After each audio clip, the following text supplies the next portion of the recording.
C'est un télécran vivant, mais tellement plus aussi. 9 mètres de haut, 6 peintres, une comédienne, 2 musiciens et un régisseur technique. Ce chevalet survitaminé propose La Tortue de Gauguin, le spectacle final du festival Urbaka. Qu'est-ce qu'un artiste a bien envie de raconter à ses congénères c'est ce qui nous fait vibrer, à savoir la peinture, la poésie, la musique. On avait envie de transmettre l'émotion qui nous étreint, nous, quand on voit un beau tableau ou quand on voit surtout un peintre exécuter son travail, parce que ce qui nous préoccupe sur scène, nous, c'est de montrer les gestes des artistes. Comme dans leur atelier, les artistes travaillent en direct sans filet, mais en sécurité tout de même.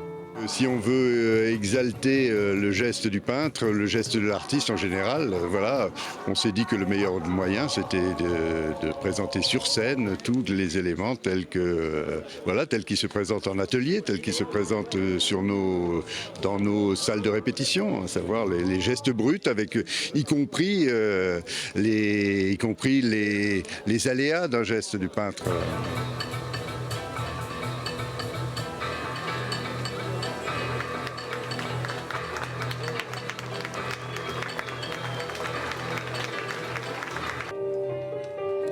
Souviens-toi, amour, de nos nuits d'autrefois, de celles où je te vis seul en vie dans la foule, tout entière érigée en offrande à la lune. Pourquoi peint-il?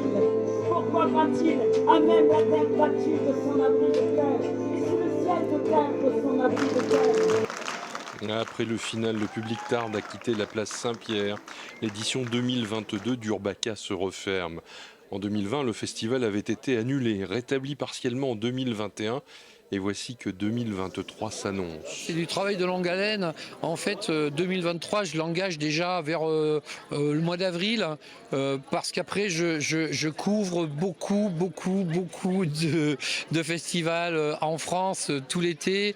Et évidemment, c'est aussi un travail de plusieurs années. Donc, et toutes ces compagnies que je vois, que je connais, parce que pour moi, en tout cas, il faut que j'ai un coup de cœur pour une compagnie. Et ça ne peut être qu'en direct. Et donc ça veut dire que je vois une année normale, on va dire qu'une année normale c'est avant le Covid, et le avant Covid c'était 160 spectacles par an. Et le village d'Urbaka a parfaitement tenu son rôle pour faire du lien. Le village, c'est évidemment pour se restaurer, évidemment pour boire parce qu'on a une buvette, mais c'est aussi pour continuer de discuter, de se poser des questions, de s'interroger sur tout ce qui se passe. Et Urbaka 2022 joue les prolongations tout autour de Limoges jusqu'à mi-septembre. Toutes les infos sur urbaka.com.